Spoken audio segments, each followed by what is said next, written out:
que muchas gracias a Ana María por organizar el coloquio y bueno, pues desde hace tiempo darnos la oportunidad de pensar estas cosas que creo nos interesan porque son particularmente importantes en la recepción que nosotros hacemos de la filosofía política occidental, o lo que llamamos como filosofía política occidental.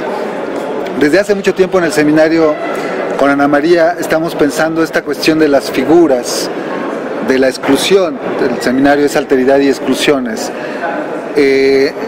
Sin embargo, creo que recién empezamos a pensar específicamente los efectos de estas figuras en términos históricos, ¿no? Y a utilizar de determinada manera los textos de filosofía, en mi caso los textos de filosofía política, no simplemente como depositarios de un saber que tiene que ser reconocido y guardado celosamente, sino también como depositarios de tácticas políticas del discurso que obedecen en determinados momentos históricos a diferentes formas de la dominación, diríamos, ¿no? Por supuesto que esto es un trabajo, en mi caso, que recién comienza a explorarse, y yo, bueno, pues mi formación es de filosofía, entonces empieza uno a estudiar este tipo de figuras en los textos que ha leído y que por alguna razón durante su formación o toda la formación no ha reparado en ellas, ¿no? Como la de la mujer, la del animal, en el caso de Erika, como bien lo vieron, en la cuestión del indio y el indígena, que son eso, figuras, no son sujetos que son previos a la enunciación, sino que se construyen enunciativamente y por medio de una serie de operaciones que denominamos retóricas, ¿no? Bueno, entonces, en mi caso, la cuestión es que estas figuras del bárbaro y el salvaje en la filosofía política son muy recurrentes. Y aparecen también de distintas maneras, de distintos modos, y esta gran oposición entre civilización y barbarie pues se va un poco desvaneciendo si nosotros la analizamos y la contextuamos en términos históricos, ¿no? Entonces, porque la figura por ejemplo, del salvaje, del mal o buen salvaje, en filosofía política aparece en los textos primero de Locke y de Hobbes y luego de Rousseau, muy marcadamente, ¿no? Al menos que son los que yo conozco.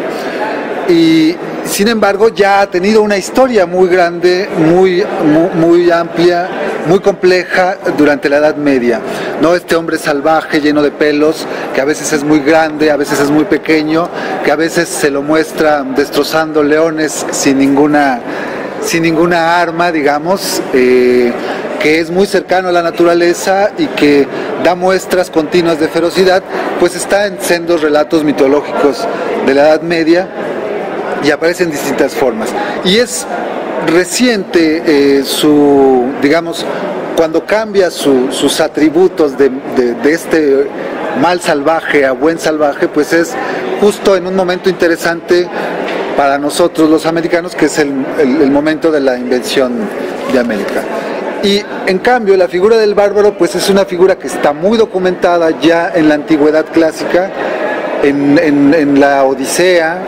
De hecho Aristóteles cita en la Política a la Odisea cuando dice que es natural que los griegos dominen a los bárbaros, porque los bárbaros son esclavos por naturaleza. Pero es una figura recurrente y muy problemática incluso en los mismos textos de los autores de la filosofía. Por ejemplo, pienso que ayer en la noche platicábamos que en Platón aparece de distintas maneras. Aparece por un lado en el texto de Menéxeno como una figura particularmente de la extranjería. El bárbaro son aquellos que no son griegos simplemente. En República aparece como una figura polémica, es decir, los bárbaros son los que hacen la guerra y a los cuales hay que aniquilar en buena medida, porque Platón hace una distinción entre polemos y stasis, o sea, entre guerra con posibilidad de destrucción del otro y stasis, guerra civil, guerra intestina, con posibilidad de reconciliación. Y luego van a aparecer muchas menciones del bárbaro en la filosofía, y yo quiero situar, bueno, pues estas de la antigüedad clásica en Platón, Aristóteles, y luego también situarlo en un momento muy importante que es donde los bárbaros, digamos, cometen barbaridades con Roma, ¿no?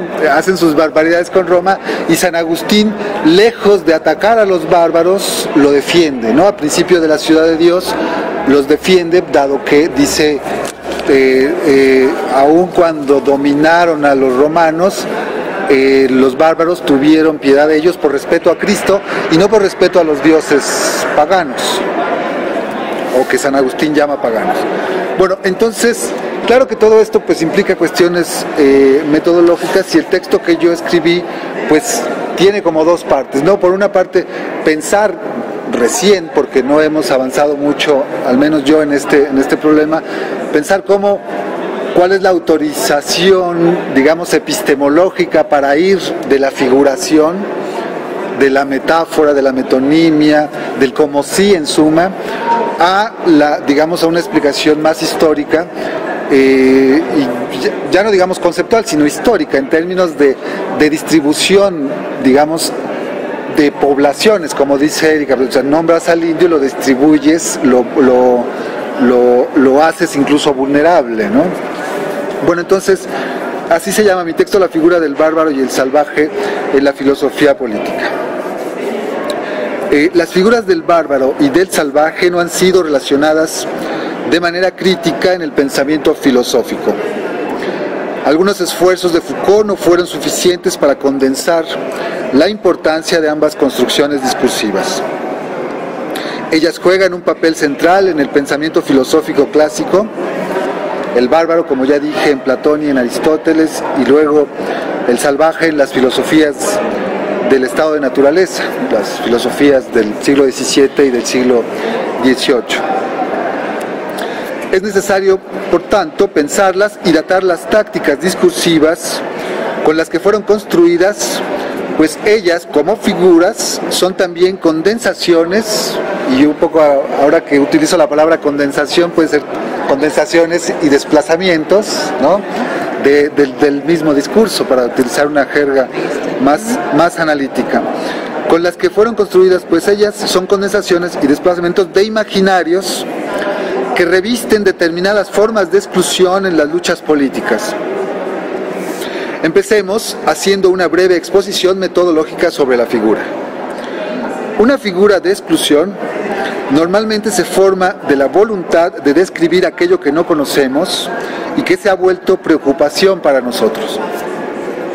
Deben entenderse como construcciones discursivas que condensan prácticas sociales, prejuicios, imaginaciones, ignorancias muchas veces, o conocimientos otras, y que son utilizadas para hiperbolizar las diferencias que existen en determinados grupos sociales. Las figuras de exclusión hacen pensable y dominable aquello que de otra forma aparecería como algo absolutamente extraño. Estas figuras solo tienen sentido si son pensadas en determinadas estrategias de argumentación para el combate político, y no como meros adornos del discurso, o digamos agregados, o como dice Rousseau al principio del discurso de la desigualdad entre los hombres, él dice, es que el estado de naturaleza en donde aparece el salvaje no ha existido nunca, y lo dice Locke y lo dicen la mayoría de las filosofías políticas, no ha existido nunca, pero debemos suponerlo. Es más, lo dice todavía Lévi-Strauss, ya muy entrado el siglo XX en su antropología. En las estructuras elementales del parentesco dice que la oposición entre sociedad y naturaleza es una oposición que, aunque no se haya verificado en términos históricos, tendría que suponerse de alguna manera por un rigor metodológico. Entonces, no las pensemos así, creo yo, pensémoslas como tácticas de argumentación que aparecen ligadas a determinados intereses culturales, políticos, ideológicos, etcétera, ¿no? Es decir, una táctica, en este sentido, sería como una jugada en una guerra, ¿no? Una jugada en la dominación. Dado que la estrategia es un marco general para hacer la guerra en una batalla, una táctica sería una jugada más de esa estrategia general, ¿no? Dice, ellas dan cuenta de las luchas por el poder y no son referentes empíricos reconocibles y anteriores a la argumentación, sino puestas a funcionar discursivamente. Desde luego, ello en términos históricos tiene una consecuencia en la distribución de determinadas poblaciones. Podríamos pensarlas en dos sentidos que tienen que ver con la pragmática del discurso. Por un lado, como estereotipos, y por otro, como ya dije, como tácticas de argumentación. Voy a citar a una profesora francesa, Ruth Amosi, que es especialista en análisis del discurso, que me parece adecuada para explicar lo que es hacer un estereotipo. Dice Ruth Amosi que la actividad de estereotipar es la operación que consiste en pensar en lo real a través de una representación cultural preexistente de un esquema colectivo fijo. Así, un individuo concreto es percibido y evaluado en función del modelo preconstituido, que es un poco lo que sucede con estas figuras. Una figura que se construye con esa operación es el resultado de una representación previa y no un objeto dado naturalmente para su explicación. Por otro lado, en el segundo sentido que me parece hay que pensarlas, es como táctica de combate político. En este sentido, las figuras constituyen saberes y armas conformadas históricamente que se despliegan en distintas luchas para deslegitimar determinadas subjetividades que aparecen como adversarias de la dominación. Esta es una cita de Foucault de la genealogía del racismo. Sobre la táctica. La táctica discursiva es un dispositivo de saber y poder que, precisamente en cuanto táctica, puede transferirse y se convierte en última instancia en la ley de formación de un saber y al mismo tiempo una forma común a la batalla política. Entonces, representación previa sobre determinada subjetividad y táctica del discurso son, pues, las formas con las que históricamente se han construido las figuras de la exclusión. Es decir, no se las ha construido con los medios de verificación positivos de las ciencias de la naturaleza, sino, yo diría, con filosofemas más o menos desinformados. No es el conocimiento lo que se juega aquí, sino el discurso y la historia. Bueno, ahora voy a hacer una breve explicación de cómo aparece el bárbaro en la política de Aristóteles. El bárbaro aparece en la política de Aristóteles. Luego de haber analizado la formación de las ciudades, Aristóteles argumenta que los bárbaros son esclavos por naturaleza. Y para ello da varias razones. Los bárbaros son nómadas, prefieren ser gobernados tiránicamente, la naturaleza les dio cuerpos de esclavos y además son amantes de la guerra. Y luego dice, citando a Homero, por eso dicen los poetas, justo es que los helenos manden a los bárbaros, entendiendo que bárbaro y esclavo son lo mismo por naturaleza. Más adelante, Aristóteles dirá que un esclavo por naturaleza es el que puede ser de otro. Por eso es precisamente de otro, dice. Y el que participa de la razón tanto como para percibirla, pero no para poseerla. El esclavo, pues, no puede ser más que propiedad de otro. El griego se la apropia, se lo apropia y se apropia además la razón, pues el bárbaro no la puede poseer. Y eso se muestra incluso en la constitución física de los cuerpos. Todo el libro 1, bueno, no todo, pero una parte del libro 1 se dedica a ver la constitución física de los cuerpos y de las almas de los bárbaros y de los griegos. Y Aristóteles describe cómo hay errores, digamos, de la naturaleza en donde puede haber bárbaros con cuerpos de hombres libres y hombres libres con cuerpo de bárbaros, ¿no? Entonces, luego da cuenta, pues, de su nomadismo, de las habilidades que tienen para hacer labores, por ejemplo, domésticas, y de cómo ellos sustituyen al buey en la casa del pobre, es decir, y de cómo se pueden esclavizar a los bárbaros si se los esclaviza por conquista o si simplemente porque está en su naturaleza, lo cual da cuenta de que la esclavitud no es, como dice la hermenéutica, que digamos es algo, digamos, natural y que debemos comprender antes de juzgar, ¿no? El gesto hermenéutico es siempre el de la comprensión antes del juicio. Yo pensaría más bien que el gesto debe ser el de la crítica, y pensar que esto, dado que Aristóteles mismo está discutiendo si hay esclavos por naturaleza o por conquista, entonces eso muestra que era una preocupación, más que algo evidente que debía ser, digamos, justificado sin más. Es un hecho entonces que en la antigüedad había un grupo de seres humanos a quienes los griegos llamaban bárbaros. Empero, el discurso que se construye alrededor de ellos parte de la idea de los griegos respecto a su propia superioridad. Ante esta figura, Platón había utilizado algunos estereotipos similares sobre el tema, y que desde nuestro juicio dieron lugar a la lógica del amigo y del enemigo en política.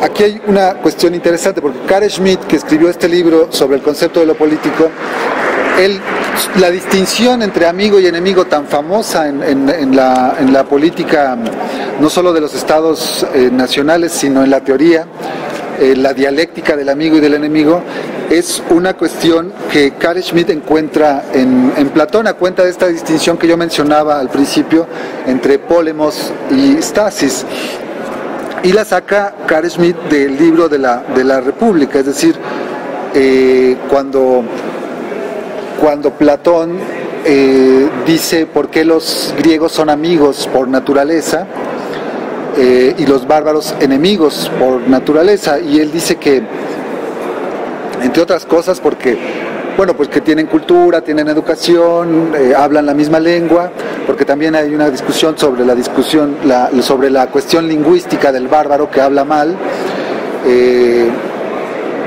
pero sobre todo porque han nacido de la misma madre tierra. Entonces Platón da una especie de argumento de oriundez, es decir, somos amigos los que hemos nacido de la misma madre, y que fundan la política de la familiaridad, o sea, de la familia, del amigo y del enemigo, ya bien documentada por Derrida en un libro que se llama Políticas de la Amistad, ¿no?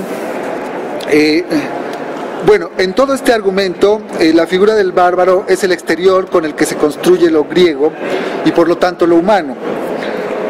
No se trata, por cierto, de restituir a la figura lo que se le ha arrebatado, aunque en términos de justicia y en muchos casos que pretendemos analizar, ello sería urgente, pero no al menos hasta que tengamos, digamos, una determinación, digamos, más amplia y más clara de situaciones históricas muy concretas, de conocimiento exhaustivo de todas las lógicas con las cuales se ha argumentado el asunto.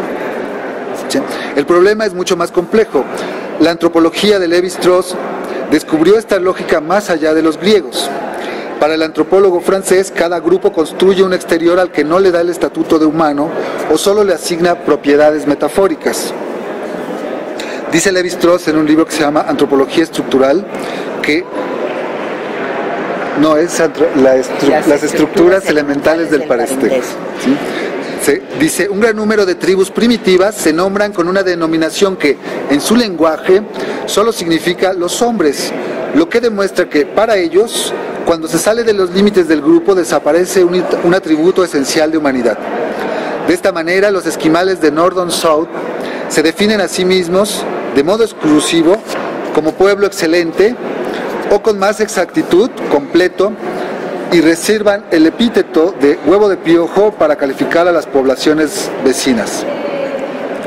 Ahora bien, de ser efectivamente un grupo de seres humanos nombrados por los griegos, el bárbaro se construye como figura del discurso y es utilizada recurrentemente en las ocasiones en las que los sabios o los políticos, ¿sí?, o los estados o los grupos sociales han querido utilizarlo en tácticas de combate contra un adversario específico.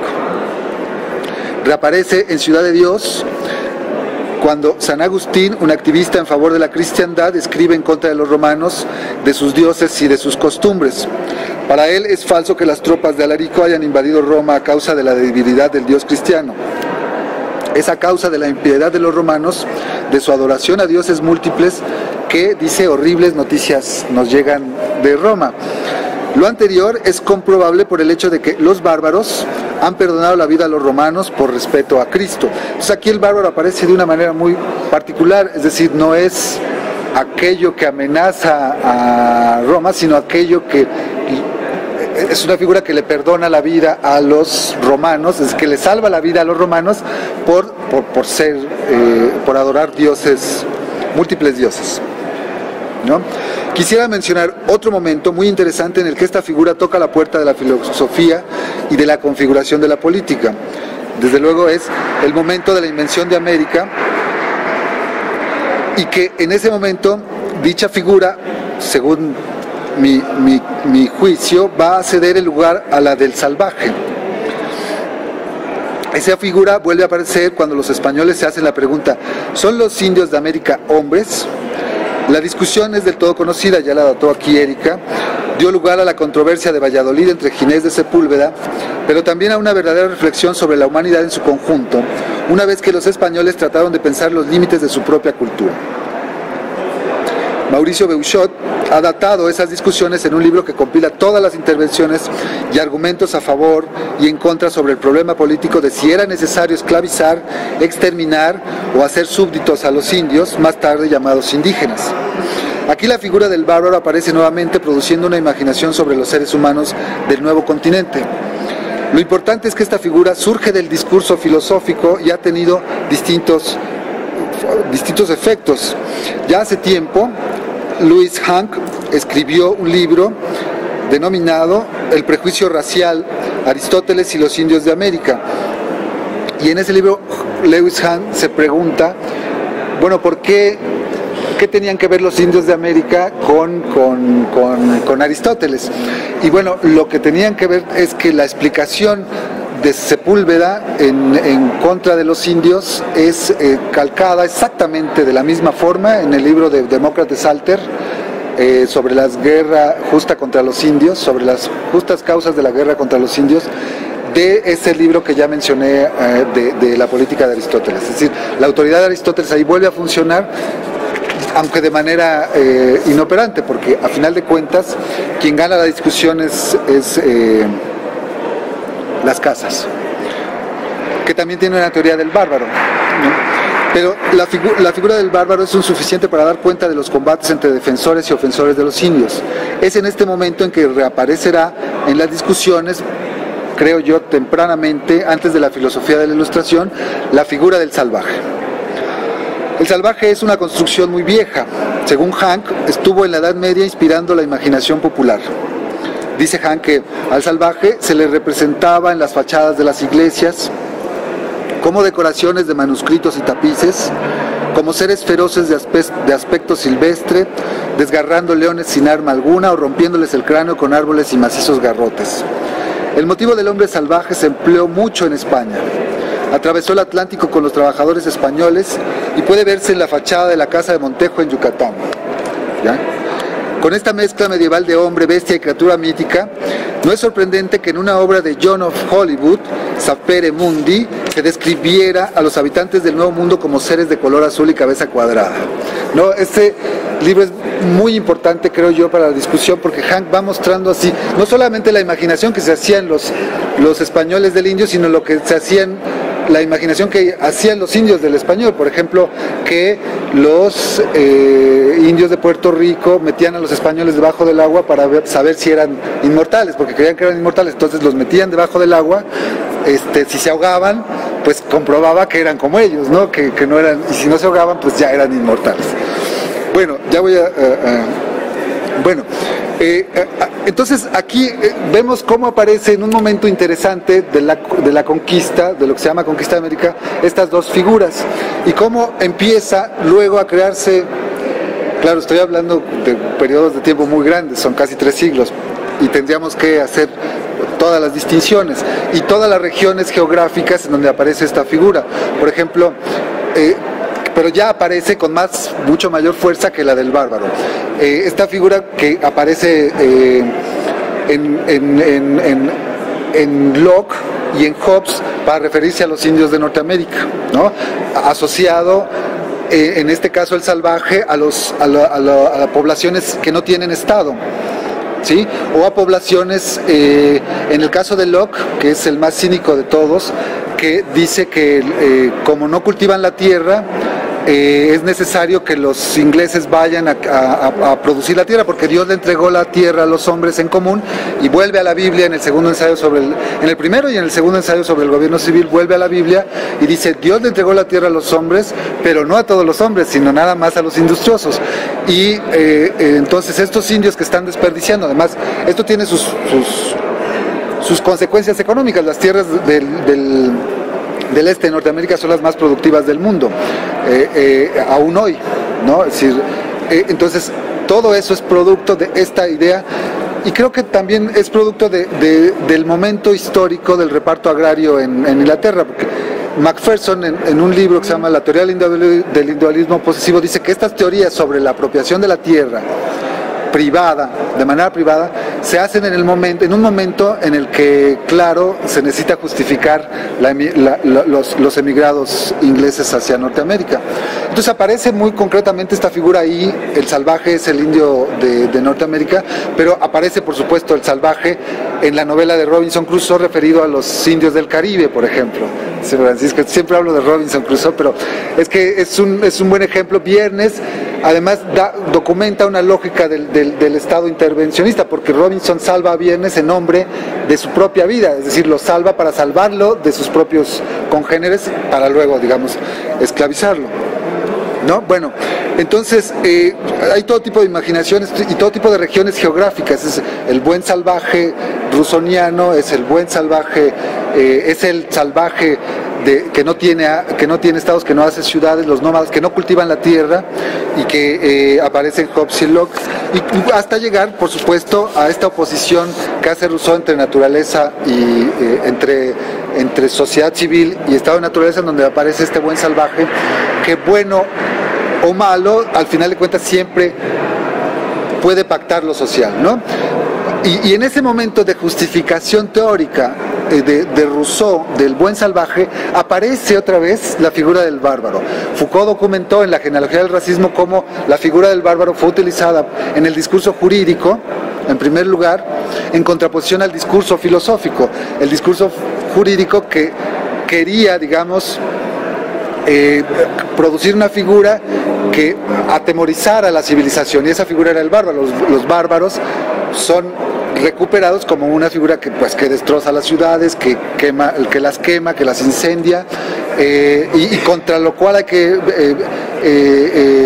defenderse, ¿sí? A cuenta de los galos y los francos, que se llamaban a sí mismos bárbaros, y en donde empieza a formularse también el discurso de las razas, ¿no? Bueno, ya para no extenderme más, yo creo que estas figuras son muy importantes en términos de distribución de las poblaciones, y que, bueno, todavía Todorov hace 2 años escribió un libro que se llama El miedo a los bárbaros, en donde él documenta que esta figura sigue teniendo, ahora a cuenta del musulmán, sus efectos muy particulares. Muchas gracias.